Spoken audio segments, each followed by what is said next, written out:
ခုတော့ကောင်းငင်ပြကြီးရွှေရှားနေတဲ့တိမ်လိုက်တယ်လို့ခီးနေညာတင်များမျောလင်းစေ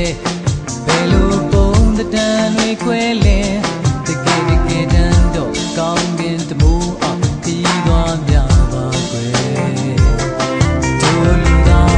ဘဝတွေလေ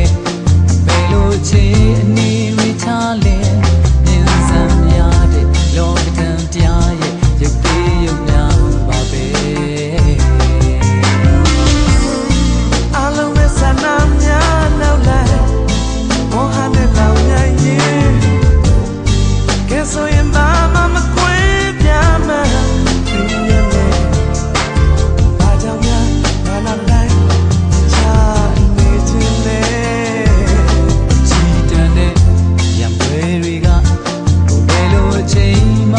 သွားမလဲမိုးရီနဲ့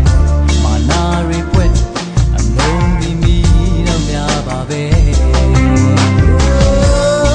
လေကြတဲ့သူသေးပါလို့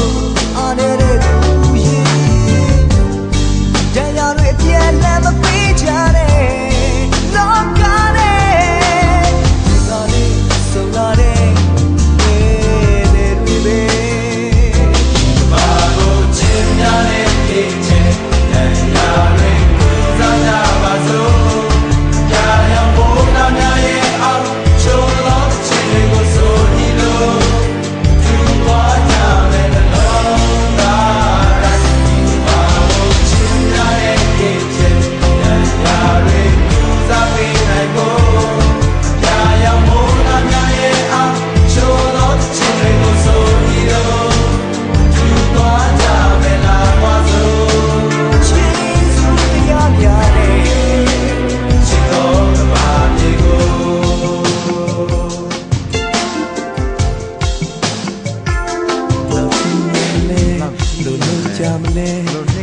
ဟာမြူမုံငယ်တစ်ခုပဲ